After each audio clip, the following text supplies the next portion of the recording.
Hola y bienvenidos. Hoy vamos a hacer una inmersión en una tecnología que de verdad parece sacada de la ciencia ficción. Hablamos de la capacidad de entender y, lo que es más increíble, de recrear la voz humana sin que se emita ni un solo sonido. Es que es eso, hablamos de leer el habla, directamente de los movimientos de la lengua, de los labios. Es una pasada. Para guiarnos en este viaje, tenemos sobre la mesa un documento de investigación de la Universidad de Edimburgo que es una auténtica joya. Se titula TAL, un corpus multihablante sincronizado de imágenes de ultrasonido de la lengua, audio y vídeos de labios. Un título largo, pero que va directo al grano. Exacto.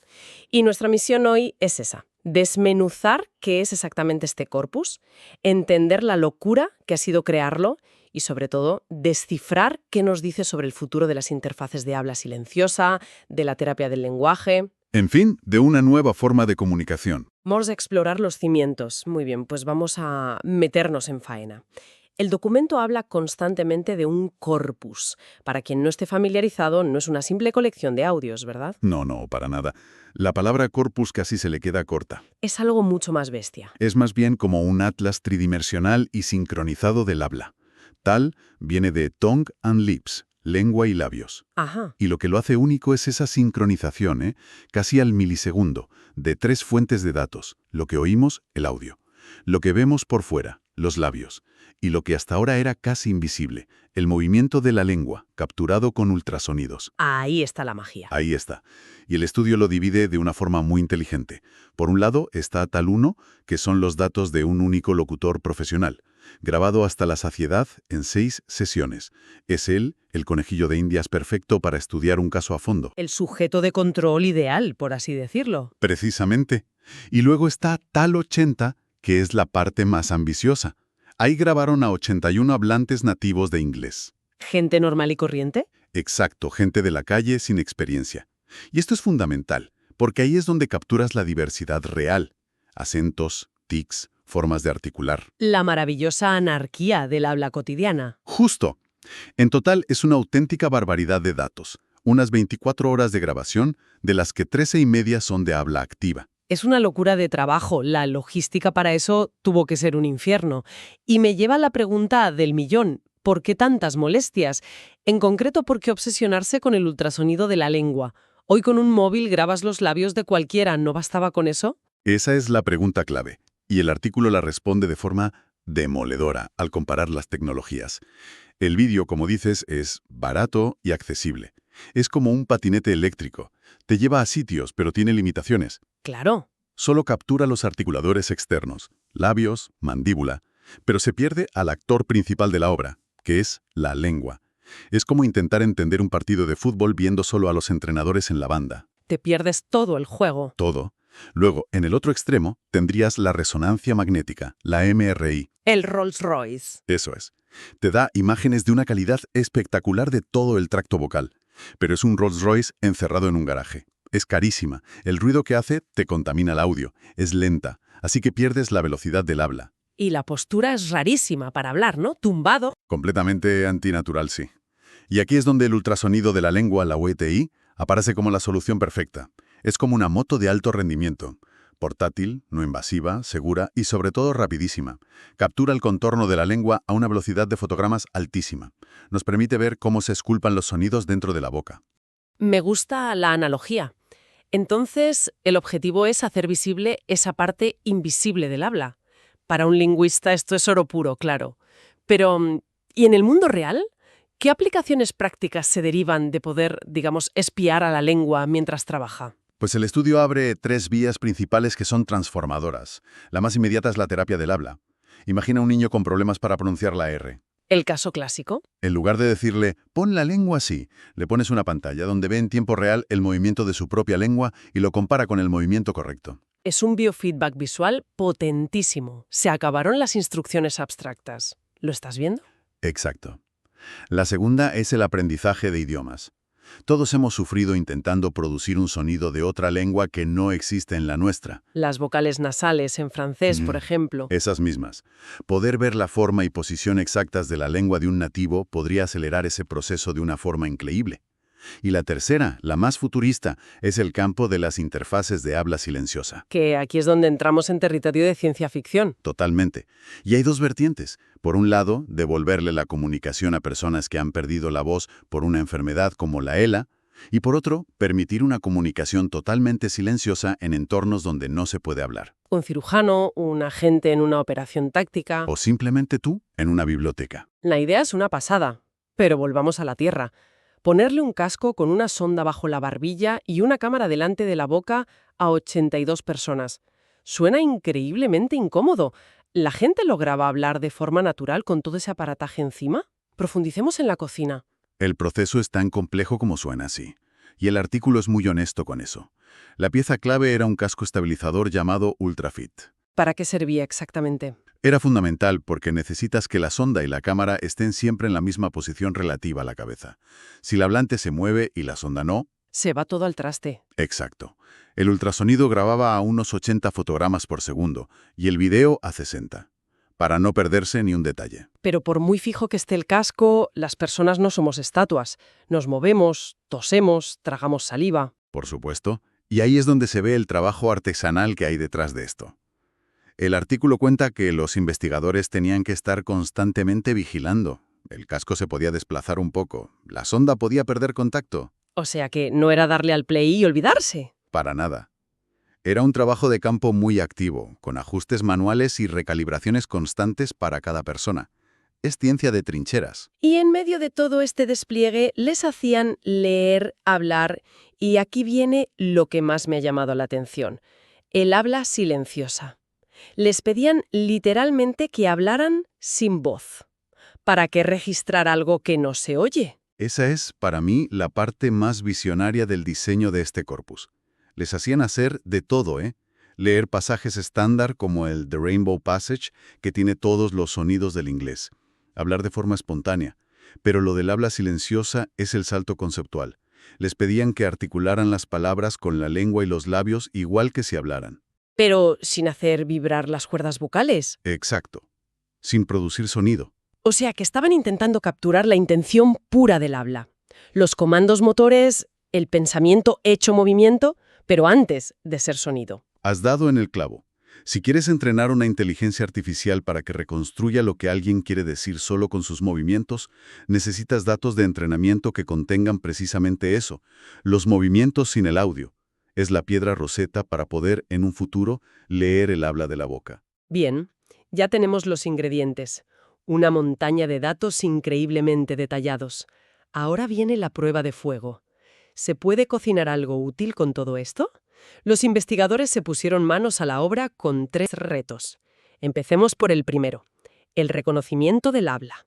Intentar que una máquina transcriba texto a partir de estas imágenes. Correcto, es el experimento más intuitivo. Podemos convertir estos movimientos en texto. Y los resultados, que están en la tabla 4, son un baño de realidad fascinante. A ver. Como era de esperar, usando solo el audio, un sistema normal, la máquina es casi perfecta, una tasa de error de palabras de solo un 3,4%. Lo normal. Pero cuando le quitas el audio y le das solo las imágenes, la cosa se complica. Con solo el ultrasonido de la lengua, el error sube al 38,4%. Y con solo el vídeo de los labios es todavía peor, 51,6%. Perdona que te interrumpa, pero ese dato es brutal. Intuitivamente, una pensaría que los labios son la clave, es lo que vemos, la lectura de labios de toda la vida. Pero estos números dicen, de forma contundente, que el verdadero secreto del habla está oculto dentro de la boca. Totalmente. Y es la razón por la que la lectura de labios tradicional, por muy buena que sea, siempre tendrá un techo de cristal. La información más rica, la que distingue una T de una K, por ejemplo, está en la lengua. Claro. El estudio demuestra que la combinación de lengua y labios mejora el resultado, bajando el error al 25,1%, lo que prueba que la información es complementaria. Pero aquí llega el verdadero jarro de agua fría del estudio. Venga. Todo esto es cuando el sistema se entrena y se prueba con la misma persona. Cuando intentan hacer un sistema independiente del hablante, o sea, entrenado con un grupo y probado con una persona nueva, las tasas de error se disparan. ¿A cuánto? A cifras del 75 al 85%. Y esto no es un problema de pulir un algoritmo, es una barrera fundamental. Nos dice que la forma en que movemos la boca para hablar es casi tan única como nuestra huella dactilar. ¿Vale? Queda claro que leer el habla silenciosa para transcribir es una montaña altísima. Pero, ¿y si le damos la vuelta al problema? En lugar de convertir movimiento en texto, podemos convertir ese mismo movimiento silencioso en voz, devolverle el sonido a alguien que solo gesticula. Esa es la segunda gran pregunta, la síntesis de voz. Y para el cómo recurrieron a una arquitectura que a muchos les sonará, la típica encoder-decoder. Un codificador de codificador. Eso es, la entrenaron para una tarea fascinante. El codificador aprendía a leer los fotogramas del movimiento de lengua y labios y el decodificador aprendía a traducir esa lectura a una onda de sonido. ¿Como enseñarle a la máquina a ser una ventrílocua digital? Es una buena forma de verlo, sí. Y los resultados siguieron un patrón similar en cuanto a que la lengua era más informativa que los labios y la combinación la mejor. Pero aquí encontraron una pista importantísima. Un modelo general, entrenado con muchos hablantes, no era muy bueno. Daba un 53% de error. Bastante malo. Sin embargo, si tomaban ese modelo general y lo afinaban, o sea, lo especializaban con unos pocos datos de un hablante concreto, el resultado mejoraba drásticamente. ¿Cuánto? La tasa de error caía a un impresionante 14%. Un momento. Sí, el resultado es bueno, pero seamos prácticas. ¿Significa eso que para usar esta tecnología cada persona tendría que pasar horas en un laboratorio con un casco puesto para calibrar el sistema? Suena a una barrera de entrada enorme para que esto llegue a ser un producto de consumo. Es una objeción muy pertinente. A día de hoy, sí. La personalización es clave. Pero abre la puerta a un futuro donde quizás solo necesites un par de minutos de calibración. Lo que demuestra es que la personalización, aunque sea con pocos datos, puede superar esa barrera de la huella dactilar del habla. Un sistema universal es difícil, pero uno personalizado. Ya está al alcance. Entendido. El último experimento suena muy técnico. Sincronización automática. Pero le dan mucha importancia. ¿Por qué es tan crucial alinear estos datos al milisegundo? Es que, sin esto, todo lo demás no sirve para nada. Tienes 3 ríos de datos fluyendo a la vez. Audio, vídeo, ultrasonido. Y aunque pulses grabar a la vez, siempre hay desfases de milisegundos por el hardware, por el software. Y para que la IA aprenda qué forma de la lengua produce qué sonido, la correspondencia tiene que ser perfecta. Exacto. Un pequeño desfase es como si en una película el sonido estuviera desincronizado con la imagen. El cerebro no puede conectar las dos cosas. Ah, es como ese lag molesto en una videoconferencia, pero a un nivel microscópico, que haría que todos los datos fueran inútiles. Justo eso. El experimento que hicieron, con un modelo llamado Ultrasync, demostró que un modelo entrenado con los datos del propio corpus podía predecir y corregir este desfase con una precisión del 97,7%. Un modelo genérico se quedaba en un 72%. Vaya diferencia. Nos dice que un corpus de esta calidad no solo sirve para las aplicaciones finales, sino para crear las herramientas para preparar los propios datos. Es un ecosistema completo. Después de toda esta tecnología y algoritmos, quizás la parte más reveladora es el análisis final, porque la conclusión es que, al final, el factor más importante somos nosotros, los humanos. No todos somos iguales para estas máquinas. Este es el giro final y es brillante. La sección 4 se adentra en el factor humano. El primer hallazgo es sobre correlaciones. Descubren algo curioso. Si una persona es fácil de sintetizar a partir de su lengua, probablemente también lo sea a partir de sus labios. Hay una consistencia. Sí, en esa tarea. Sin embargo, que su habla sea fácil de sintetizar no garantiza para nada que sea fácil de reconocer para transcribirla a texto. O sea que una persona puede ser muy transparente para una tarea, pero muy opaca para otra. Justo. Son problemas distintos. Y el segundo hallazgo es aún más visual. El estudio, en su figura 4, clasifica a los hablantes. Identifica quiénes son los alumnos estrella que van bien en todo y quiénes son los casos difíciles para las máquinas. Y supongo que los más interesantes son los raros, los atípicos. Exacto. Mencionan a un hablante, el 63M, que es muy legible para la máquina cuando usa el ultrasonido de su lengua, pero muy malo cuando usa el video de sus labios. Claro. Es como esa persona que conoces que habla casi sin mover la boca, pero que vocaliza perfectamente. Y al revés, el que gesticula muchísimo con los labios, pero en realidad no se le entiende nada.